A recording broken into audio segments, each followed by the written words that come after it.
સ્પર્ધાત્મક પરીક્ષાના ટોપર્સ વિદ્યાર્થીઓ માટેનું નંબર 1 મેગેઝિન એટલે કે મિત્રો આઈસી મેજિક। તો મિત્રો આજના વિડીયોની અંદર આપણે આઈસી મેજિકના કરંટ અફેરના પ્રશ્નો છે તેના વિશે ચર્ચા કરવાના છીએ। તો મિત્રો ખાસ કરીને વિડીયોને પૂરો જોવા વિનંતી, અને જો ચેનલની અંદર પહેલીવાર આવે તો ચેનલને સબસ્ક્રાઇબ કરી લેજો। તો મિત્રો અહીંયા તમે જોઈ શકો છો કે આ છે વીક 21 એટલે કે મિત્રો 21માં અઠવાડિયાનું કરંટ અફેર, અને મિત્રો આની અંદર તારીખ 21/5/2023 થી લઈ અને તારીખ 27/5/2023 સુધીના જે કરંટ અફેરના પ્રશ્નો છે તેનો સમાવેશ કરવામાં આવ્યો છે। અને તમને ખબર જ છે કે આઈસી જે છે તેના ડાયરેક્ટર અને સંપાદક છે મૌલિક ગોધિયા। મિત્રો તાજેતરની અંદર જે બી ઘટનાઓ બની છે તેના ફોટોગ્રાફ અહીંયા આપેલા છે। ત્યારબાદ મિત્રો આગળ વાત કરીએ તો અહીંયા આઈસીના જેટલા બી સોશિયલ મીડિયા પ્લેટફોર્મ છે તેની લિંક અહીંયા આપેલી છે। જો તમારે આઈસી સાથે જોડાવવું હોય તો એના લિંક ઉપર ક્લિક કરી અને તમે જોડાઈ શકો છો। ત્યારબાદ વાત કરીએ સ્પર્ધાત્મક પરીક્ષાની લેટેસ્ટ માહિતી અને ફ્રી મટીરિયલ તેમજ રેગ્યુલર કરંટ અફેરમાં મેળવવા માટે મિત્રો અહીંયા લિંકો આપેલી છે, તેના ઉપર ક્લિક કરી શકો છો, અને મિત્રો કોન્ટેક્ટ નંબર આપેલો છે તેના ઉપર કોન્ટેક્ટ પણ કરી શકો છો। તો મિત્રો અહીંયા અનુક્રમણિકા આપેલી છે, જે વાંચવા જઈશું તો તમારો આ વિડીયો છે ખૂબ જ મોટો થઈ જશે, તો એના માટે કરીને તેને સ્કીપ કરી દઈએ છીએ। મિત્રો હવે આગળ જોઈએ 21 મે 2023 અને રવિવારનું કરંટ અફેર। તો મિત્રો આગળ વાત કરીએ દિવસ મહિમાની વાત કરવામાં આવે તો 21 મેને મિત્રો જે દિવસ તરીકે ઉજવવામાં આવે છે તે દિવસનું નામ છે ચા દિવસ। આગળ વાત કરીએ સંવાદ અને વિકાસ માટે વિશ્વ સાંસ્કૃતિક વિવિધતા દિવસ। આગળ વાત કરીએ મિત્રો આંતરરાષ્ટ્રીય ચા દિવસ વિશે, તો આંતરરાષ્ટ્રીય નેશન દ્વારા દર વર્ષે 21 મેના રોજ આંતરરાષ્ટ્રીય ચા દિવસની ઉજવણી કરવામાં આવે છે। યુનાઇટેડ નેશન દ્વારા દર વર્ષે 2020થી આ દિવસની ઉજવણીનો પ્રારંભ કરવામાં આવ્યો છે, અને આ અંતર્ગત મિત્રો 2020ની અંદર યુનાઇટેડ નેશન દ્વારા પ્રથમ વખત આંતરરાષ્ટ્રીય ચા દિવસની ઉજવણી કરવામાં આવી હતી। આગળ વાત કરીએ યુનાઇટેડ નેશનની જનરલ એસેમ્બલી દ્વારા 21 ડિસેમ્બર 2019ના રોજ આ દિવસની ઉજવણીની મંજૂરી આપવામાં આવી હતી। તો મિત્રો આગળ વાત કરીએ આરબીઆઈ ₹2000ની નોટ પાછી ખેંચી। તાજેતરની અંદર Reserve Bank of India RBI ₹2000ના મૂલ્યની નોટ જારી રાખવાનું બંધ કરવાનો એક મહત્વપૂર્ણ નિર્ણય લીધો હતો, અને મિત્રો તેને ડિમોનેટાઇઝેશન એટલે કે 2.0 તરીકે પણ નોંધવામાં આવી હતી। મિત્રો તમને ખબર જ હશે કે 2000ની નોટ જ્યારે બંધ કરવામાં આવી છે। આગળ વાત કરીએ કે ₹2000ની નોટો હવે છાપવામાં આવશે નહીં, જો કે મિત્રો તે હજુ પણ કાનૂની નાણાં તરીકે સ્વીકારવામાં આવશે। મિત્રો આગળ વાત કરીએ આરબીઆઈના જણાવ્યા મુજબ 30 સપ્ટેમ્બર 2023 સુધીની અંદર લોકોમાં તેમની પાસે રહેલી ₹2000ની ચલણી નોટો બેંકોમાં જમા કરાવી શકશે અને એક્સચેન્જ કરાવી શકશે। આગળ વાત કરીએ આરબીઆઈ ₹2000ની નોટો કેમ પાછી ખેંચી એનું કારણ જાણીએ તો ઉદ્દેશની પરિપૂર્ણતા સાથે 2018-19ની અંદર 2000ની નોટોનું પ્રિન્ટિંગ બંધ કરવામાં આવ્યું હતું। આગળ વાત કરીએ આરબીઆઈ માર્ચ 2017 પહેલાં ₹2000ની મોટાભાગની નોટો જાહેર કરી હતી। આરબીઆઈ જણાવ્યું હતું કે નોટ અસ્તિત્વમાં રહેવાની 4-5 વર્ષની તેની સમયમર્યાદા પાર કરી ચૂકી છે, તે પછી પાર કરવાની તૈયારીમાં છે। આથી મિત્રો આરબીઆઈની ક્લીન ચીટ પોલિસી અને ક્લીન નોટ પોલિસીના અનુસંધાનમાં ₹2000ની મૂલ્યની બેંક નોટોને ચલણમાંથી પાછી ખેંચી લેવાનો નિર્ણય લેવામાં આવ્યો છે। આગળ વાત કરીએ ક્લીન નોટ પોલિસી શું છે, તો ક્લીન નોટ પોલિસી જાહેર જનતાને સારી ગુણવત્તાવાળા ચલણી નોટો અને વધુ સારી સુરક્ષાવાળા સુવિધાઓ સાથે સિક્કા આપવા માગે છે, જ્યારે ગંદી નોટો ચલણીમાંથી પાછી ખેંચી લેવામાં આવશે। મિત્રો પોલિસી હેઠળ આરબીઆઈએ અગાઉ 2005 પહેલાં જારી કરાયેલી તમામ બેંક નોટોને ચલણમાંથી પાછી ખેંચી લેવાનો નિર્ણય કર્યો હતો, અને મિત્રો તેમની સુરક્ષા સુવિધા હતી। આગળ વાત કરીએ નોંધ વિશે, તો આરબીઆઈએ જણાવ્યું છે કે ₹2000ની નોટો પાછી ખેંચવી એ કરન્સી મેનેજમેન્ટ કામગીરીનો એક ભાગ છે, અને 31 માર્ચ 2023 સુધીની અંદર ચલણમાં ₹2000ની નોટોનું મૂલ્ય ઘટીને ₹3.62 લાખ કરોડ થયું છે, જે ચલણમાં રહેલી કુલ નોટોના માત્ર 10.8% છે। હવે આગળ વાત કરીએ 2000ની નોટ કાનૂની ટેન્ડર તરીકે ચાલુ રહેશે। તો આરબીઆઈને જણાવ્યા મુજબ 30 સપ્ટેમ્બર 2023 સુધીની અંદર લોકો પાસે રહેલી ₹2000ની ચલણી નોટો બેંકોમાં જમા કરાવી શકશે, અને આ નોટ વ્યવહારની અંદર ચાલુ રહેશે, અને તેને પ્રોત્સાહન આપવા માટે આરબીઆઈએ જણાવ્યું હતું। અન્ય બેંકમાં પણ ખાતાદાર નોટ જમા કરાવી શકશે, અને એક્સચેન્જ માટે કોઈ ફી આપવાની રહેશે નહીં। બેંકમાં જઈને ₹2000ની નોટની સામે ₹100 અને ₹200 અને 500ની નોટો મેળવી શકશે। આગળ વાત કરી નોંધનીય કે નવેમ્બર 2016ની અંદર 2000ની નોટ ચલણમાં મૂકી હતી, અને કાનૂની ટેન્ડર એ ચલણના સ્વરૂપની અંદર ઉલ્લેખ કરે છે કે સિક્કા અને બેંક નોટના સ્વરૂપમાં હોઈ શકે છે, જેને કાયદા દ્વારા દેવા અથવા જવાબદારીઓનું સમાધાન કરવા માટે સ્વીકાર્ય માધ્યમ તરીકે માન્યતા આપવામાં આવી છે। આગળ વાત કરીએ ₹2000ની નોટોમાં મંગળયાનનું ચિત્ર હતું ને તે મજેન્ટા રંગની હતી। આગળ વાત કરીએ નોટબંધીની એટલે કે ડિમોનેટાઇઝેશનની, તો મિત્રો 8 નવેમ્બર 2016ના રોજ ભારતના વડાપ્રધાન નરેન્દ્ર મોદીએ જાહેરાત કરી હતી કે ₹500 અને ₹1000ની ઊંચી કિંમતની નોટો કાનૂની ટેન્ડરથી બંધ થઈ જશે, અને તેમણે મર્યાદિત સમયગાળા માટે મર્યાદિત સેવાઓ સાથે માન્ય રહેવાનું બંધ કરશે। આગળ વાત કરીએ જ્યારે ડિમોનેટાઇઝનો દાવો બદલવામાં ₹500 અને ₹2000ની નોટો જાહેર કરવામાં આવી હતી અને જાહેરાત કરવામાં આવી હતી। નોટબંધી પાછળના આર્થિક ઉદ્દેશો નીચે મુજબના હતા: નકલી નોટોને ચલણમાંથી દૂર કરવી, કાળા નાણાં અને બ્લેક મનીને જપ્ત કરવું, દેશમાં કેશલેસ અને ડિજિટલ વ્યવહારો પ્રોત્સાહન આપવું, મોટા ચલણી નોટોની વ્યવહારમાંથી દૂર કરવી જેથી કાળા નાણાંનો સંગ્રહ રોકી શકાય। બેનામી રોકડનું સંગ્રહ અને વ્યવહારો રોકવા. આગળ વાત કરીએ 8 નવેમ્બર 2016ના રોજ નોટબંધી અગાઉ 17 જાન્યુઆરી 1978ના રોજ શ્રી મોરારજી દેસાઈની જનતા સરકારે ₹1000, ₹5000 અને ₹10000ની ચલણી નોટ ચલણમાંથી રદ કરવામાં આવી હતી. એ સમયે ભારતના વડાપ્રધાન શ્રી મોરારજી દેસાઈ અને આરબીઆઈના ગવર્નર શ્રી આઈજી પટેલ ગુજરાતી જ હતા. વર્ષ 2016ની અંદર જ્યારે નોટબંધી થઈ હતી ત્યારે ભારતના વડાપ્રધાન શ્રી નરેન્દ્ર મોદી અને આરબીઆઈના પૂર્વ ગવર્નર ઉર્જિત પટેલ દ્વારા ગુજરાતી જ હતા. આઝાદી અગાઉ 1946ની અંદર આરબીઆઈ ₹1000 અને ₹10000ની ચલણી નોટોના વ્યવહાર પર પ્રતિબંધ મૂક્યો હતો. બાદમાં 1954ની અંદર ઉચ્ચ મૂલ્યની બેંક નોટો ફરીથી રજૂ કરવામાં આવી હતી. જોકે મોરારજી દેસાઈની સરકારે 1978ની અંદર આ નોટોને બંધ કરી હતી. આગળ વાત કરીએ નોટબંધીના ફાયદા અને ગેરફાયદા. તો મિત્રો ફાયદાની વાત કરવામાં આવે તો કાળું નાણું અને ભ્રષ્ટાચાર પર અંકુશ, જ્યારે બીજું છે ગેરફાયદો તો અર્થતંત્રની અંદર પ્રારંભિક વિક્ષેપ. તો બીજા ઘણા બધા ફાયદા અને ગેરફાયદા છે, જેમ કે ડિજિટલ વ્યવહારોનો ઉપયોગ વધારે, ડિજિટલ પેમેન્ટ પદ્ધતિનો એક્સેસ વગરના લોકો માટે સુવિધા. તો મિત્રો આવી રીતે ઘણા બધા ફાયદા અને ગેરફાયદા આપેલા છે. તો મિત્રો આગળ વાત કરીએ નવી ચલણી નોટોમાં ભારતીય વારસાની ઝલક. તો આરબીઆઈ દ્વારા લોન્ચ કરવામાં આવેલી નવી ચલણી નોટોની અંદર મહાત્મા ગાંધી, અશોક સ્તંભનું ચિહ્ન અને સ્વચ્છ ભારતનો લોગો અને તેના સૂત્રો ઉપરાંત નીચેના ચિત્રોનો સમાવેશ થાય છે, જેમ કે 10ની નોટ ઉપર કોણાર્કનું સૂર્ય મંદિર, 20ની નોટ ઉપર ઇલોરાની ગુફા, 50ની નોટ ઉપર રથ સાથે હમ્પી, 100ની નોટ ઉપર વારાણકી વાવ, 200ની નોટ ઉપર સાંચીનો સ્તૂપ, 500ની નોટ ઉપર લાલ કિલ્લો, 2000ની નોટ રદ થઈ છે. ત્યારબાદ મિત્રો અહીંયા હાઈકોર્ટ માટેની એક બેચ બનાવેલ છે, જેની મંથલી ફી છે ₹799 અને મિત્રો આ કોર્સ ઉપલબ્ધ છે 2 મહિના માટે અને બીજું છે 499 જે ઉપલબ્ધ છે 3 મહિના માટે. મિત્રો આગળ વાત કરીએ સંયુક્ત રાષ્ટ્ર દ્વારા ખાલી જગ્યા 4 દિવસ તરીકે ઉજવવામાં આવે છે. તો મિત્રો 21 મે તાજેતરની અંદર આરબીઆઈના ક્લીન નોટ પોલિસીના અનુસંધાનની અંદર ₹2000 મૂલ્યની ચલણી નોટો ગામમાંથી પાછી ખેંચી લેવામાં આવી અને ક્લીન નોટ પોલિસી સંદર્ભે નીચેના નિવેદન પર વિચાર કરો. તો રિઝર્વ બેંક ઓફ ઇન્ડિયાએ લોકોને સારી ગુણવત્તાની ચલણી નોટો પૂરી પાડવાની ઉદ્દેશથી ક્લીન નોટ પોલિસી લાવી હતી. અગાઉ આ પોલિસી હેઠળ આરબીઆઈએ 2005 પહેલાં જારી કરાયેલી તમામ બેંક નોટોને ચલણમાંથી પાછી ખેંચી લેવાનો નિર્ણય કર્યો હતો. ઉપરોક્ત નિવેદન પરથી યોગ્ય પસંદ કરો વિકલ્પ. તો મિત્રો સી વિકલ્પ છે કે નિવેદન 1 અને નિવેદન 2 બંને સાચા છે. ચોથું છે કે નીચે આપેલા વિધાનો પર વિચાર કરો. તો અહીંયા સી વિકલ્પ સાચો છે. જેમ કે મિત્રો ફક્ત 3 તો અર્થતંત્રની અંદર પ્રારંભિક વિક્ષેપ એ મિત્રો જવાબ સાચો છે. આગળ વાત કરીએ સન્ડે ક્વેશ્ચન. વર્ષ 2016ની અંદર કેન્દ્ર સરકારે નોટબંધી કરી હતી ને નીચેનામાંથી કયો ઉદ્દેશ નોટબંધી પાછળનો આર્થિક ઉદ્દેશ હતો? તો સી બેનામી રોકડનો સંગ્રહ અને વ્યવહારો રોકવા. આગળ વાત કરીએ ચડેગી વર્દી લગેગી સિતારે દુનિયા દેખેગી હમારે નજારે. તો મિત્રો પીએસઆઈ અને કોન્સ્ટેબલ માટે 7 દિવસ ફ્રી ડેમો લેક્ચરનું આયોજન કરવામાં આવ્યું છે. આગળ વાત કરીએ 22 મે 2023 અને મંડેના કરંટ અફેરના પ્રશ્નો વિશે. દિવસોની વાત કરવામાં આવે તો 22 મેના આંતરરાષ્ટ્રીય જૈવ વિવિધતા દિવસ તરીકે ઉજવવામાં આવે છે. સમગ્ર વિશ્વની અંદર દર વર્ષે 22 મેના રોજ આંતરરાષ્ટ્રીય જૈવ વિવિધતા દિવસની ઉજવણી કરવામાં આવે છે અને સંયુક્ત રાષ્ટ્ર દ્વારા 20 ડિસેમ્બર 2000ના રોજ આ દિવસની ઉજવણીની મંજૂરી આપવામાં આવી હતી. આ દિવસની ઉજવણીનો મુખ્ય ઉદ્દેશ 22 મે 1999ના રોજ પસાર કરવામાં આવેલા નેરોબિક એક્ટનું પાલન કરવાનું અને જૈવ વિવિધતા અંગે લોકોની અંદર જાગૃતિ લાવવાનો છે. સંયુક્ત રાષ્ટ્ર દ્વારા આ અગાઉ વર્ષ 2010ની અંદર જૈવ વિવિધતા વર્ષ જાહેર કરવામાં આવ્યું હતું અને વર્ષ 2023ની આંતરરાષ્ટ્રીય જૈવ વિવિધતા દિવસની theme from agreement of action build back to biodiversity એટલે કે કરારથી કાર્યવાહી સુધી જૈવ વિવિધતાનું પુનઃનિર્માણ છે. આગળ વાત કરીએ કે સંયુક્ત રાષ્ટ્ર દ્વારા 22 મેને આંતરરાષ્ટ્રીય જૈવ વિવિધતા દિવસ તરીકે ઉજવવામાં આવે છે અને મિત્રો તેવી જાહેરાત 29 ડિસેમ્બરના રોજ આંતરરાષ્ટ્રીય જૈવ વિવિધતા દિવસની ઉજવણી કરવા માટે કરવામાં આવી હતી. સુપ્રીમ કોર્ટની અંદર ન્યાયાધીશોની નિમણૂકની વાત કરવામાં આવે તો તાજેતરની અંદર ભારતના મુખ્ય ન્યાયાધીશ શ્રી વાય.ડી. ચંદ્રચૂડ ભારતીય સુપ્રીમ કોર્ટના 2 નવા ન્યાયાધીશ અને જસ્ટિસ પ્રશાંત કુમાર મિશ્રા અને જસ્ટિસ કે.બી. વિશ્વનાથની નિમણૂક કરી હતી. આ 2 નવા ન્યાયાધીશ જોડાવાથી સુપ્રીમ કોર્ટની અંદર 34 જજોની મંજૂર સંખ્યા પૂર્ણ થઈ ગઈ હતી. આગળ વાત કરીએ સુપ્રીમ કોર્ટની તો ભારતીય સુપ્રીમ કોર્ટને સર્વોચ્ચ ન્યાયાલય, સર્વોચ્ચ અદાલત અને ઉચ્ચતમ ન્યાયાલય તરીકે પણ ઓળખવામાં આવે છે. ભારતીય બંધારણ ભાગ 5ની અંદર અનુચ્છેદ 124 થી 147 અંતર્ગત સુપ્રીમ કોર્ટ અંગેની જોગવાઈ કરવામાં આવી છે. આગળ વાત કરીએ ભારતની અંદર સુપ્રીમ કોર્ટના નિર્ણયને આખરી અને સર્વમાન્ય ગણવામાં આવે છે. 28 જાન્યુઆરી 1950ના રોજ નવી દિલ્હી ખાતે ચેમ્બર ઓફ પ્રિન્સીસમાં સુપ્રીમ કોર્ટની સ્થાપના કરવામાં આવી હતી અને આ અગાઉ ભારતની અંદર ભારત સરકાર અધિનિયમ 1935ની અંદર ફેડરલ કોર્ટની સ્થાપના કરવામાં આવી હતી. સુપ્રીમ કોર્ટ એ આ ફેડરલ કોર્ટની અનુગામી સંસ્થા છે અને વિશ્વના અન્ય ન્યાયાલયોની સરખામણીની અંદર ભારતના સર્વોચ્ચ ન્યાયાલયને સૌથી વધુ અધિકાર ક્ષેત્ર અને સત્તા પ્રાપ્ત છે. ભારતની અંદર સર્વોચ્ચ ન્યાયાલય નાગરિકોનો મૂળભૂત અધિકારોના રક્ષક તરીકે કાર્ય કરે છે અને ભારતીય બંધારણના અનુચ્છેદ 124ની અંદર સર્વોચ્ચ અદાલતની સ્થાપનાની જોગવાઈ છે.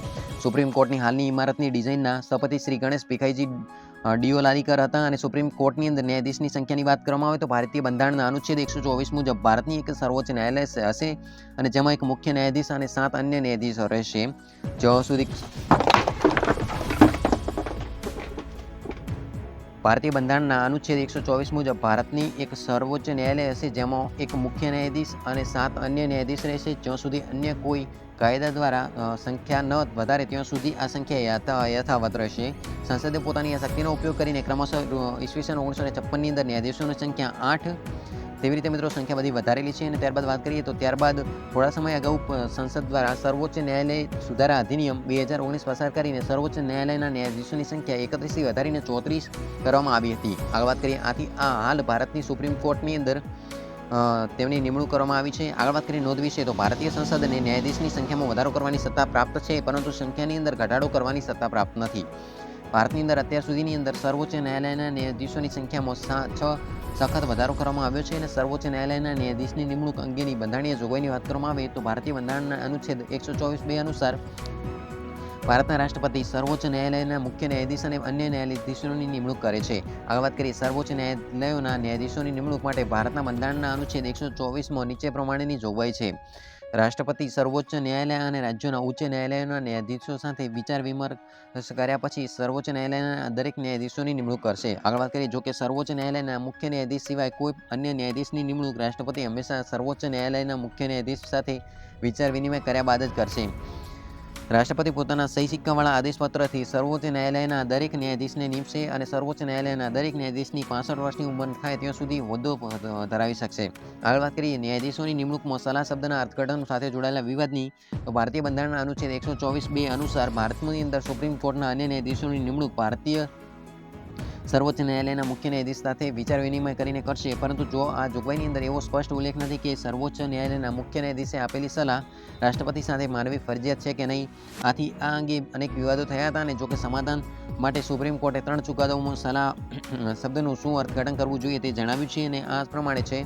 તો મિત્રો અહીંયા ઘણી બધી માહિતી આપેલી છે તે કોઠાની અંદર તમે જોઈ શકો છો. ત્યારબાદ મિત્રો વાત કરીએ કે આથી ઉપરોક્ત બાબત સાથે સ્પષ્ટ થાય છે કે હાલની અંદર સર્વોચ્ચ ન્યાયાલયની અંદર ન્યાયાધીશોની નિમણૂક જે પદ્ધતિના આધારે કરવામાં આવે છે તે કોલેજિયન સિસ્ટમ છે. ત્યારબાદ વાત કરીએ મિત્રો નોંધની તો 1993ની અંદર દ્વિતીય ન્યાયાધીશ ચુકાદાની અંદર સર્વોચ્ચ ન્યાયાલયને નિર્ણય આપ્યો હતો કે સર્વોચ્ચ ન્યાયાલયનું વરિષ્ઠ ન્યાયાધીશને સર્વોચ્ચ ન્યાયાલયના મુખ્ય ન્યાયાધીશ તરીકે નિમણૂક કરી શકાય છે. આ વાત કરીએ 1998ની અંદર તૃતીય ન્યાયાધીશ ચુકાદાની અંદર સર્વોચ્ચ ન્યાયાલયના ન્યાયાધીશોની 9 સભ્યોની બેન્ચે સર્વસંમતિથી એટલે કે 9ની બહુમતીથી કેટલાક માર્ગદર્શક સિદ્ધાંતો આપ્યા હતા અને વર્તમાન સમયે આ સિદ્ધાંતોને આધારે ભારતની અંદર સર્વોચ્ચ ન્યાયાલયોના ન્યાયાધીશોની નિમણૂક કરવામાં આવે છે. કોલેજિયમ સિસ્ટમ તરીકે ઓળખાય છે. આગળ વાત કરીએ ન્યાયાધીશોની નિમણૂક માટેની કોલેજિયમ સિસ્ટમ તો અનુચ્છેદ 124(2) અંતર્ગતની બંધારણીય જોગવાઈના આધારે ભારતની અંદર સર્વોચ્ચ ન્યાયાલયના ન્યાયાધીશોની નિમણૂક નીચેની પ્રક્રિયાના આધારે કરવામાં આવે છે. જેમાં રાષ્ટ્રપતિ સર્વોચ્ચ ન્યાયાલયના ન્યાયાધીશોના બનેલા કોલેજિયમની સલાહથી સર્વોચ્ચ ન્યાયાલયના અન્ય ન્યાયાધીશોની નિમણૂક કરે છે અને આ કોલેજિયમની અંદર કુલ 5 સભ્યો હોય છે. આ 5 સભ્યોની અંદર સર્વોચ્ચ ન્યાયાલયના મુખ્ય ન્યાયાધીશ, સર્વોચ્ચ ન્યાયાલયના ભાવિ મુખ્ય ન્યાયાધીશ અને સર્વોચ્ચ ન્યાયાલયના અન્ય 3 વરિષ્ઠ ન્યાયાધીશોનો સમાવેશ થાય છે.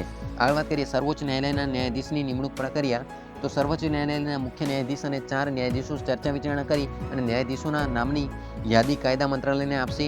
આ વાત કરીએ આ કાયદા મંત્રાલય દ્વારા પ્રધાનમંત્રી સંમતિ માટે મોકલશે અને કેન્દ્ર સરકાર કોલેજિયમની પસંદગી પર સવાલ ઉઠાવી શકે છે અને કોલેજિયમ દ્વારા ચૂકવેલી માહિતી અને યાદીના વિચારણા માટે મોકલી શકે છે, પરંતુ જો કોલેજિયમ યાદીની પાછી મોકલે તો કેન્દ્ર સરકાર માટે તે માનવું ફરજિયાત છે. આગળ વાત કરીએ પ્રધાનમંત્રી આ યાદીને રાષ્ટ્રપતિ પાસે મોકલશે અને તે અંતે આ રાષ્ટ્રપતિ આ યાદી અનુસાર ન્યાયાધીશોની નિમણૂક કરશે. તો મિત્રો આગળ વાત કરીએ સુપ્રીમ કોર્ટના ન્યાયાધીશ બનવા માટેની લાયકાત તો ભારતીય બંધારણના અનુચ્છેદ 124(3) મુજબ સુપ્રીમ કોર્ટના ન્યાયાધીશ બનવા માટેની લાયકાત નીચે મુજબ છે, જેમાં ભારતીય નાગરિક હોવા જોઈએ, 5 વર્ષની હાઈકોર્ટની ન્યાયાધીશ હોવા જોઈએ અથવા તો 10 વર્ષથી હાઈકોર્ટના વકીલ હોવા જોઈએ, રાષ્ટ્રપતિ અનુસાર પ્રતિષ્ઠિત કાયદાશાસ્ત્રી હોવા જોઈએ. આગળ વાત કરીએ કાર્યકાળની તો સુપ્રીમ કોર્ટના ન્યાયાધીશો વધુમાં વધુ 65 વર્ષની ઉંમર સુધી પદ પર રહી શકે છે. સુપ્રીમ કોર્ટના ન્યાયાધીશ બનવા માટે ન્યૂનતમ વયમર્યાદા નક્કી કરવામાં આવી છે અને સુપ્રીમ કોર્ટનો મુદ્રાલેખની વાત કરવામાં આવે તો ધર્મસ્તુ જય એટલે કે જ્યાં ધર્મ છે ત્યાં વિજય છે. સુપ્રીમ કોર્ટની અંદર ન્યાયિક કામકાજ માટે અંગ્રેજી ભાષાનો ઉપયોગ કરવામાં આવે છે. ભારતીય બંધારણના અનુચ્છેદ 124(2) મુજબ રાષ્ટ્રપતિ દ્વારા સુપ્રીમ કોર્ટના ન્યાયાધીશની નિમણૂક કરવામાં આવે છે. ભારતના બંધારણના અનુચ્છેદ 124 અંતર્ગત દર્શાવેલા પ્રક્રિયા અનુસાર સુપ્રીમ કોર્ટના ન્યાયાધીશને તેમના પદ પરથી દૂર કરી શકાય છે અને ભારતની અંદર સૌપ્રથમ 1861ની અંદર કોલકાતા, મુંબઈ અને મદ્રાસ ખાતે અદાલતની સ્થાપના થઈ હતી અને અદાલતોની સ્થાપના ભારતીય ઉચ્ચ ન્યાયાલય અધિનિયમ 1862 મુજબ કરવામાં આવી હતી. સુપ્રીમ કોર્ટના ન્યાયાધીશને શપથ તો ભારતીય બંધારણના અનુચ્છેદ 124 અનુસાર સુપ્રીમ કોર્ટના ન્યાયાધીશ અને સુપ્રીમ કોર્ટના ચીફ જસ્ટિસને ભારતના રાષ્ટ્રપતિ અને રાષ્ટ્રપતિ દ્વારા નિયુક્ત કોઈ વ્યક્તિ દ્વારા શપથ અપાવે છે અને તેમણે ભારતીય બંધારણની 3જી અનુસૂચિની અંદર આપેલા નમૂના અનુસાર હોદ્દાના શપથ અથવા તો પ્રતિજ્ઞા લેવાની હોય છે. આગળ વાત કરીએ સુપ્રીમ કોર્ટના મુખ્ય ન્યાયાધીશની, તો ભારતની અંદર સુપ્રીમ કોર્ટના મુખ્ય ન્યાયાધીશની નિમણૂક માટે કોઈ અલગથી જોગવાઈ કરવામાં આવી નથી, પરંતુ મિત્રો ભારતીય બંધારણના અનુચ્છેદ 124(2) આપવામાં આવેલી માહિતી અનુસાર આ જોગવાઈ અનુસાર ભારતની અંદર સર્વોચ્ચ ન્યાયાલયના મુખ્ય ન્યાયાધીશની નિમણૂક રાષ્ટ્રપતિ દ્વારા કરવામાં આવે છે. અને જો કે હાલની અંદર ભારતમાં સુપ્રીમ કોર્ટના મુખ્ય ન્યાયાધીશની પસંદગી માટે વરિષ્ઠતાનો સિદ્ધાંત અપનાવવામાં આવ્યો છે. એટલે કે મિત્રો ભારતની અંદર સુપ્રીમ કોર્ટનો સૌથી વરિષ્ઠ ન્યાયાધીશને ભારતના મુખ્ય ન્યાયાધીશ તરીકે નિયુક્ત કરવામાં આવે છે. અને સુપ્રીમ કોર્ટના પ્રથમ ન્યાયાધીશ શ્રી હરિલાલ કણિયા ગુજરાતી હતા અને જસ્ટિસ મોહમ્મદ હિદાયતુલ્લાહ સુપ્રીમ કોર્ટના તેના મુખ્ય ન્યાયાધીશ હતા અને તેમણે ભારતના કાર્યકારી રાષ્ટ્રપતિ તરીકે સેવા આપી છે. આગળ વાત કરી સુપ્રીમ કોર્ટના પ્રથમ મહિલા ન્યાયાધીશ શ્રીમતી ફાતિમા બીબી હતા અને તેમની વિરુદ્ધની અંદર સૌપ્રથમ ન્યાયાધીશ પદેથી હટાવવાનો પ્રસ્તાવ લેવામાં આવ્યો હતો અને સુપ્રીમ કોર્ટના પ્રથમ ન્યાયાધીશ શ્રી વી રામાસ્વામી હતા. જોકે તેમની વિરુદ્ધ આ મહાભિયોગનો પ્રસ્તાવ પાછો ખેંચવામાં આવ્યો હતો. આગળ વાત કરી ગુજરાતની અંદર જન્મ થયો હોય તેવા સુપ્રીમ કોર્ટના મુખ્ય ન્યાયાધીશ, તો જે હરિલાલ કણિયા છે એ સુપ્રીમ કોર્ટના મુખ્ય ન્યાયાધીશ હતા અને તે નવસારીના રહેવાસી હતા. બીજું હતું જયંતિલાલ છોટાલાલ શાહ અમદાવાદના હતા, શ્રી PN હતા અમદાવાદના, અને અઝીર મુસ્બર અહમદી હતા સુરતના. આગળ વાત કરીએ નોંધની, તો સુપ્રીમ કોર્ટના પ્રથમ મુખ્ય ન્યાયાધીશ હરિલાલ જે કણિયા હતા અને તેમના ભત્રીજા શ્રી MH મધુકર હીરાલાલ કણિયા પણ ભારતના મુખ્ય ન્યાયાધીશ હતા. અને મિત્રો આગળ વાત કરીએ શ્રી MH કણિયાનો જન્મ મુંબઈની અંદર થયો હતો. આગળ વાત કરીએ સુપ્રીમ કોર્ટ સંબંધિત બંધારણના મહત્વના અનુચ્છેદ, તો મિત્રો અહીંયા ઘણા બધા અનુચ્છેદ આપેલા છે જે તમે જોઈ શકો છો. ભારતીય બંધારણના ભાગ 5ની અંદર અનુચ્છેદ 124 થી 147 અંતર્ગત સુપ્રીમ કોર્ટ અંગેની જોગવાઈ કરવામાં આવી છે અને જેના કેટલાક અનુચ્છેદો આપેલા છે. જેમ કે અનુચ્છેદ 124 તો સુપ્રીમ કોર્ટ અંગેની જોગવાઈ, અનુચ્છેદ 124(1) તો સુપ્રીમ કોર્ટના ન્યાયાધીશની સંખ્યામાં ફેરફાર, 124(2) તો રાષ્ટ્રપતિ દ્વારા સુપ્રીમ કોર્ટના ન્યાયાધીશ, 124(3) તો સુપ્રીમ કોર્ટ ન્યાયાધીશ બનવા માટેની લાયકાત, 124(4) તો સુપ્રીમ કોર્ટના ન્યાયાધીશને હોદ્દા પરથી દૂર કરવાની પ્રક્રિયા, 124(6) તો સુપ્રીમ કોર્ટના ન્યાયાધીશની રાષ્ટ્રપતિ સમક્ષ શપથ પ્રક્રિયા, અનુચ્છેદ 125 તો સુપ્રીમ કોર્ટના ન્યાયાધીશોનો વેતન અને ભથ્થા, અનુચ્છેદ 126 તો કાર્યકારી મુખ્ય ન્યાયાધીશની નિમણૂક, અનુચ્છેદ 127 તો તદર્થ ન્યાયાધીશોની નિમણૂક, 129 તો નજીરી અદાલત, 131 તો સુપ્રીમ કોર્ટનું મુખ્ય અધિકાર ક્ષેત્ર, અનુચ્છેદ 132 તો સુપ્રીમ કોર્ટનું અપીલ અધિકાર ક્ષેત્ર, અનુચ્છેદ 147 તો અર્થઘટન. આગળ વાત કરીએ રેડિયોમેટ્રિક ડેટિંગ માટે કેલ્શિયમ 41. તાજેતરની અંદર એક અભ્યાસની અંદર દર્શાવવામાં આવ્યું છે કે કેલ્શિયમ 41નો ઉપયોગ કાર્બન ડેટિંગ 41ની જેમ જ ઉપયોગ કરી શકાય છે અને તેના ઘણા ફાયદાઓ છે. વૈજ્ઞાનિકોએ અશ્મિભૂત હાડકાં અને ખડકોની ઉંમર નક્કી કરવા માટે કાર્બન 14ના વિકલ્પ માટે રેડિયોમેટ્રિક ડેટિંગ માટે કેલ્શિયમ 41નો ઉપયોગ કરવા માટે સૂચન કર્યું છે અને તેઓ એકલ માટે એટમ ટ્રેમ્પ ટ્રેસ એનાલિસિસ આટા નામની ટેકનિક સૂચવી હતી અને તેના કારણે આટા કેલ્શિયમ 41 એક દુર્લભ આઇસોટોપને શોધવા માટે પૂરતું સંવેદનશીલ છે. આગળ વાત કરીએ રેડિયો કાર્બન ડેટિંગ શું છે, તો મિત્રો રેડિયો કાર્બન ડેટિંગ એ મહત્વના કાર્બન આઇસોટોપ છે અને તે અસ્થિર, નબળા અને કિરણોત્સર્ગી છે. આગળ વાત કરીએ સ્થિર આઇસોટોપ કાર્બન 12 અને કાર્બન 13 વિશે, તો તેનું અર્થજીવન 57 વર્ષ છે, 5700 વર્ષે અને તેનો ઉપયોગ કાર્બન આધારિત સામગ્રીનો ઉંમરનો અંદાજ કાઢવા માટે થાય છે અને તેનું અર્ધજીવન 5700 વર્ષ છે. તેથી આ તકનીકી લગભગ 50,000 વર્ષથી વધુ જૂની વસ્તુઓનો ઉંમર નક્કી કરી શકે છે. આગળ વાત કરીએ રેડિયો કાર્બન ડેટિંગ પદ્ધતિ જીવંત સજીવોમાંથી ઉદ્ભવેલી કાર્બન આધારિત સામગ્રી માટે ઉદ્દેશ વય અંદાજો પ્રદાન કરે છે. તો મિત્રો આગળ વાત કરીએ છોડ અને પ્રાણીઓને તેમના જીવનકાળ દરમિયાન કાર્બન ડાયોક્સાઇડમાંથી કાર્બન 14નું શોષણ કરે છે. જ્યારે તેઓ મૃત્યુ પામે છે ત્યારે બાયોસ્ફિયર અને કાર્બનનું વિનિમય કરવાનું બંધ કરે છે અને તેમની કાર્બન સામગ્રી પછી કિરણોત્સર્ગી સડાની અંદર કાયદા દ્વારા નિર્ધારિત રીતે ઘટવા લાગે છે. નમૂનાઓની અંદર હાજર કાર્બન 14 માત્રાને માપીને ઉંમરનો અંદાજો લગાવી શકાય છે. કોઈપણ નમૂનાની કાર્બન 14 સામગ્રીને માપવા માટે મુખ્ય 3 તકનીકો ઉપયોગમાં લેવાય છે કે ગેસ પ્રમાણસર ગણતરી, લિક્વિડ સ્કિન્ટિલેશન ગણતરી, એક્સેલરેટર માપ ઉન્નત પદ્ધતિ. આ પદ્ધતિનો ઉપયોગ 1940ની અંદર વિલાર્ડ લીબી દ્વારા વિકસાવવામાં આવ્યો હતો અને કાર્બન ડેટિંગ સાથેનો મુદ્દો કાર્બન 14 અણુઓને શોધવાનો હતો જે લગભગ 10^12 કાર્બન અણુઓની અંદર એક વખત થાય છે. આગળ વાત કરીએ નવેમ્બર 2021ની અંદર રાષ્ટ્રપતિએ CBI અને EDના ડિરેક્ટરોના કાર્યકાળ સંબંધિત વટહુકમ બહાર પાડ્યા હતા અને વટહુકમ અંતર્ગત CBI EDના ડિરેક્ટરોની નિમણૂક પહેલા 2 વર્ષના સમયગાળા માટે થઈ શકે છે અને જોકે જરૂરી હોય તો કાર્યકાળ વધુ 3 વર્ષ માટે લંબાવી શકાય છે. વિસ્તૃત 3 વર્ષની મુદત માટે 3 અલગ અલગ વાર્ષિક એક્સટેન્શનની જરૂર પડે છે. જેમ કે 6ઠું હિન્દ મહાસાગર સંમેલન, તો તાજેતરની અંદર 6ઠું હિન્દ મહાસાગર સંમેલન એ બાંગ્લાદેશના ઢાકાની અંદર યોજાયું હતું અને આ સંમેલન અથવા પરિષદની અંદર હિન્દ મહાસાગર કેન્દ્રની અંદર કનેક્ટિવિટીની અંદર સુધારો અને વિસ્તરણ પર મુખ્ય ધ્યાન કેન્દ્રિત કરવામાં આવ્યું હતું. આ સંમેલનની અંદર શાંતિ, સમૃદ્ધિ અને સ્થિતિસ્થાપક ભવિષ્ય માટે ભાગીદારી થીમ માટે આ પ્રદેશની અંદર શાંતિ અને સ્થિરતા જાળવી રાખવાની આર્થિક વિકાસને પ્રોત્સાહન આપવાનો રીતો પર ચર્ચા કરવા માટે 25થી વધુ દેશોના પ્રતિનિધિઓ હાજરી આપી હતી. હિન્દ મહાસાગર ક્ષેત્રની અંદર ભારત એક મહત્વપૂર્ણ અભિકર્તા હોવાના કારણે એક સારી કનેક્ટિવિટી ધરાવે છે. હિન્દ મહાસાગર પરિષદે હિન્દ મહાસાગરના દેશો માટે આ ક્ષેત્રની અંદર સુરક્ષા માટે વૃદ્ધિ માટે પ્રાદેશિક સહકારની શક્યતાઓ પર ચર્ચા કરવા માટેનો એક મુખ્ય સલાહકાર મંચ છે અને આ પ્રક્રિયા માટે વર્ષ 2016ની અંદર શરૂ થઈ હતી. હિન્દ મહાસાગર પરિષદની પ્રથમ આવૃત્તિ વર્ષ 2016ની અંદર સિંગાપોર અને 5મી આવૃત્તિ વર્ષ 2021ની અંદર યોજાઈ હતી. તો મિત્રો અહીંયા પેજ નંબર કયા ઉપર હતા આપણે જ્ઞાન સાધના સ્કોલરશિપનું પણ મહત્વ જોઈ લીધું. એના બાદ આપણે મોચા ચક્રવાત વિશેની માહિતી મેળવી, મોચા ચક્રવાતનું નામકરણ, ત્યારબાદ મિત્રો વર્ગીકરણ વિશેની માહિતી મેળવી, ત્યારબાદ મિત્રો તેનો ગ્રાફ આપેલો હતો તેના વિશેની માહિતી મેળવી અને ત્યાર પછી આપણે જોયા હતા સન્ડેના કરંટ અફેરના પ્રશ્નો. ત્યારબાદ આપણે જોયું હતું જે શિક્ષકો વિશેની માહિતી હતી એ જોઈ. ત્યારબાદ મિત્રો અહીંયા ભારતની પ્રથમ પોર્ટ ટેક્સી વિશેની પણ માહિતી મેળવી હતી. પોર્ટ ટેક્સી શું છે તેના વિશેની માહિતી મેળવી. તો ત્યારબાદ મિત્રો પરિવાર દિવસ ક્યારે ઉજવાય એના વિશેની પણ માહિતી શાયદ મેળવી ચૂક્યા છીએ. તો હવે મિત્રો આગળ વાત કરી હતી તો આપણે 16 મે તારીખે કયો દિવસ ઉજવાય છે, ડેન્ગ્યુ દિવસ ને એના વિશેની પણ આપણે માહિતી મેળવી.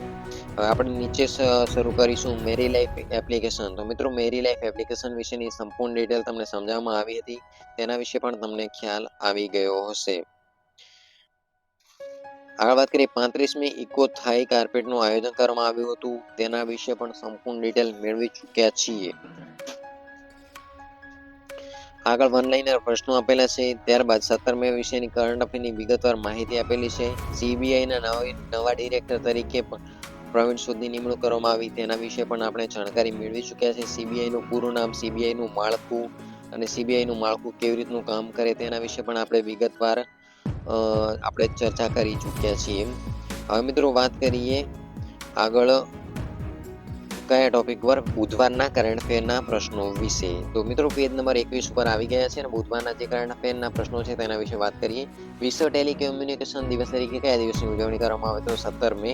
વિશ્વ હાઇપરટેન્શન દિવસ તરીકે કયો દિવસ ઉજવાય તો 17 મે. તાજેતરની અંદર સીબીઆઈના નવા ડિરેક્ટર તરીકે કોની નિમણૂક કરવામાં આવી તો ડી પ્રવીણ સૂદ. સીબીઆઈના નવા ડિરેક્ટર તરીકે પ્રવીણ સૂદ તરીકે કોનું સ્થાન લીધું છે તો મિત્રો સુબોધ જયસ્વાલનું. સીબીઆઈ એટલે કે સેન્ટ્રલ બ્યુરો ઓફ ઇન્વેસ્ટિગેશન સંદર્ભે નીચેના પૈકી કયું વિધાન અયોગ્ય છે તો એ સીબીઆઈની સ્થાપના સ્પેશિયલ પોલીસ એસ્ટાબ્લિશમેન્ટ તરીકે વર્ષો 1936ની અંદર થઈ હતી. તાજેતરની અંદર 6ઠું હિન્દ મહાસાગર સંમેલન કયો યોજાયું હતું તો એનો સાચો જવાબ આવશે એ ઢાકા બાંગ્લાદેશની અંદર. હવે જોઈએ નીચેના પૈકી કયા દેશે તાજેતરની અંદર ખાલી જગ્યા માટે કાયદો પસાર કર્યો તો સી પોર્ટુગલ. 18 મે 2023 અને ગુરુવારનું કરંટ અફેર.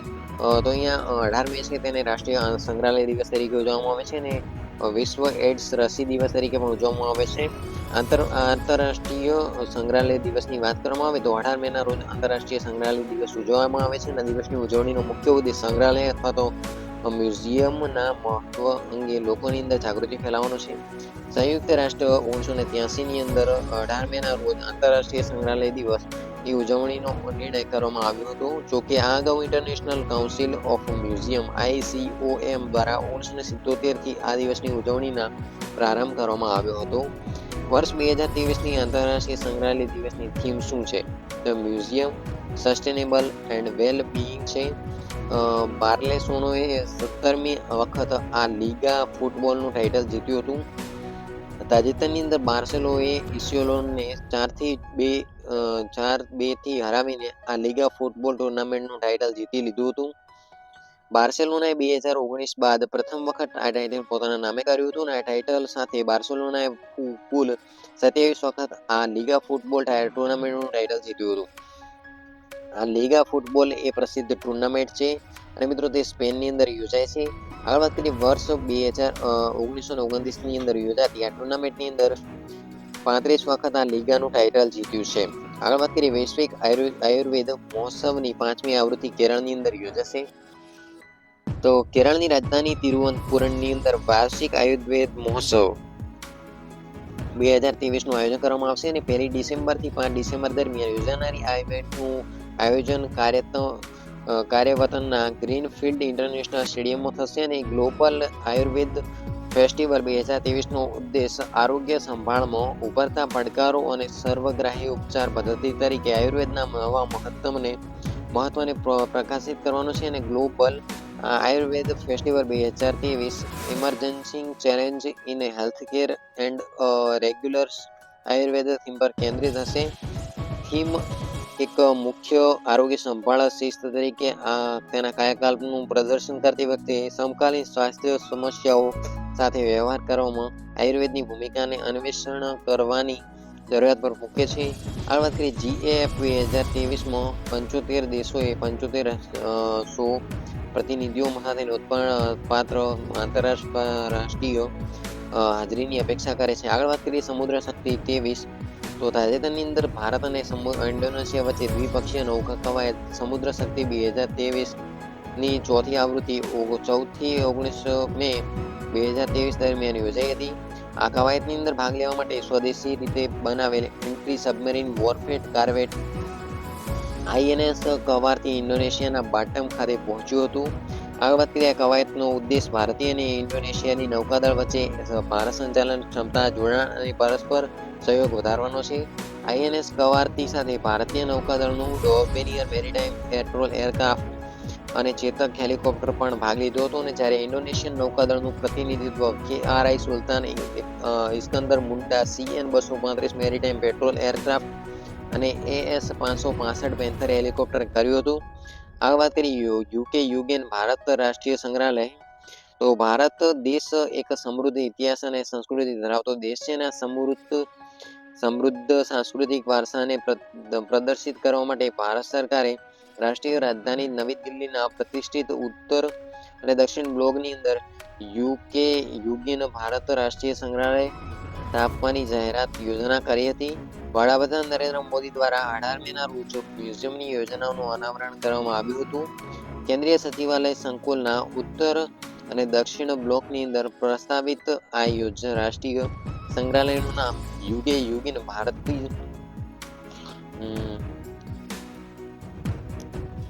રાષ્ટ્રીય સંગ્રહાલય હશે અને આ સંસ્કૃતની અંદરથી ઉતરી આવ્યું હતું અને જેનો અર્થ થાય છે શાશ્વત ભારત. આ મ્યુઝિયમ 1.17 લાખ ચોરસ મીટર વિસ્તારને આવરી લેશે અને આ ઇમારતની અંદર ભારતીય સંસ્કૃતિની સતત યાત્રાને ટ્રેસ કરતા વિવિધ વિભાગો અથવા ખંડો હશે. યુકે નેશનલ મ્યુઝિયમ ભારતની 5000 વર્ષથી વધુની સમૃદ્ધ સંસ્કૃતિ પ્રદર્શિત કરશે. આગળ જોઈએ PSI કોન્સ્ટેબલની નવી બેચ આપેલી છે અને તેમાં 7 દિવસનું ફ્રી ડેમો લેક્ચર રાખવામાં આવ્યું છે અને 10% અને 50% ડિસ્કાઉન્ટ આપવામાં આવે છે અને ત્યારબાદ તેની સંપૂર્ણ માહિતી આ પોસ્ટરની અંદર આપેલી છે જે તમે જોઈ શકો છો. હવે જોઈએ થર્સડે કરંટ અફેરના પ્રશ્નો વિશે એટલે કે ગુરુવારના કરંટ અફેર્સના સંપૂર્ણ પ્રશ્નો. તેમાં એક પ્રશ્ન આપેલો છે અને 4 વિકલ્પ આપેલો છે અને 4 વિકલ્પ ઉપરથી આપણે સાચા જવાબો લખવાના છે. પહેલું છે કે આંતરરાષ્ટ્રીય સંગ્રહાલય દિવસ અથવા તો ઇન્ટરનેશનલ મ્યુઝિયમ ડે તરીકે કયો દિવસ ઉજવવામાં આવે છે? તો C 18 મે. વર્ષ 2023ના આંતરરાષ્ટ્રીય સંગ્રહાલય દિવસની થીમ શું છે? તો D મ્યુઝિયમ સસ્ટેનેબલ એન્ડ વેલબીઇંગ. ત્રીજું છે વિશ્વ એઇડ્સ દિવસ અથવા તો HIV રસી જાગૃતિ દિવસ તરીકે કયો દિવસ ઉજવાય છે? તો C 18 મે. તાજેતરની અંદર બાર્સેલોનાએ કેટલી વખત લીગા ફૂટબોલનું ટાઇટલ જીત્યું? તો C 27મી. ગ્લોબલ આયુર્વેદ ફેસ્ટિવલ 2023ની 5મી આવૃત્તિ કયા રાજ્યની અંદર યોજાશે? તો A કેરળ. તાજેતરની અંદર કરેલી એક જાહેરાત અનુસાર કયા રાજ્ય અથવા કેન્દ્રશાસિત પ્રદેશની અંદર યુગેન ભારત રાષ્ટ્રીય સંગ્રહાલયની સ્થાપના કરવામાં આવશે? તો A નવી દિલ્હી. આ વાત કરીએ 19 મે 2023 અને ફ્રાઇડે શુક્રવારના કરંટ અફેર વિશે. તો ડોક્ટર મનોજ સોની UPSCના નવા અધ્યક્ષ તરીકે પદ અને ગુપ્તાના શપથ લીધા છે. તો 16 મે 2023ના રોજ ડોક્ટર મનોજ સોનીએ યુનિયન પબ્લિક સર્વિસ કમિશનના અધ્યક્ષ તરીકે પદ અને ગુપ્તાના શપથ લીધા છે અને કમિશનના સૌથી વરિષ્ઠ સભ્ય શ્રીમતી સ્મિતા નાગરાજાએ ડોક્ટર મનોજ સોનીને પદ અને ગુપ્તાના શપથ નિભાવ્યા હતા. ડોક્ટર મનોજ સોની 2017ની અંદર UPSCના નવા સભ્ય તરીકે જોડાયા હતા અને ત્યારબાદ તેઓએ ભારતના બંધારણ અનુચ્છેદ 316A હેઠળ UPSCના અધ્યક્ષ મદની ફરજો નિભાવવા માટે એપ્રિલ 2022ની અંદર નિયુક્ત કરવામાં આવ્યા હતા. એપ્રિલ 2022ની અંદર જ્યારે તેમની યુપીએસસીના અધ્યક્ષ તરીકે નિમણૂક કરવામાં આવી હતી ત્યારે તેમણે પ્રોફેસર પ્રદીપ જુગમાર જોશીનું સ્થાન લીધું હતું. અને ડૉક્ટર મનોજ સોની આંતરરાષ્ટ્રીય સંબંધોની અંદર નિષ્ણાત છે અને તેમણે રાજકીય વિજ્ઞાનનો અભ્યાસ કર્યો હતો. અને તેમણે doctor Baba Saheb આંબેડકરે open university BAOU અને Maharaja Sayajirao university of Baroda MSU ના વાઇસ ચાન્સેલર તરીકે સેવાઓ આપી હતી. આ ઉપરાંત તેમણે સરદાર પટેલ કૃષિ યુનિવર્સિટી, વલ્લભ વિદ્યાનગર અને આંતરરાષ્ટ્રીય સંબંધોનું શિક્ષણ આપ્યું હતું. આગળ વાત કરીએ યુપીએસસીની, તો યુપીએસસી નું પૂરું નામ છે યુનિયન પબ્લિક સર્વિસ કમિશન, એટલે કે સંઘ લોક સેવા આયોગ. આગળ વાત કરીએ યુપીએસસી એ ભારત બંધારણ દ્વારા સ્થાપાયેલી એક બંધારણીય અથવા તો સંવૈધાનિક સંસ્થા છે. આ વાત કરીએ ભારત બંધારણના ભાગ 14માં અનુચ્છેદ 315 થી 323 અંતર્ગત સંઘ લોક સેવા આયોગની જોગવાઈ કરવામાં આવી છે. તો મિત્રો આવી રીતે આજે આપણે કરંટ અફેરના ઘણા બધા પ્રશ્નોની ચર્ચા કરી. તો મિત્રો આજનો વિડીયો તમને પસંદ આવ્યો છે, વિડીયો પસંદ આવે તો વિડીયોને લાઈક કરજો, શેર કરજો અને આવા કરંટ અફેરના વિડીયો મેળવવા માટે આપણી આ ચેનલને સબસ્ક્રાઇબ કરજો. તો મિત્રો ફરી મળીશું કોઈક નવા વિડીયોમાં. ધન્યવાદ.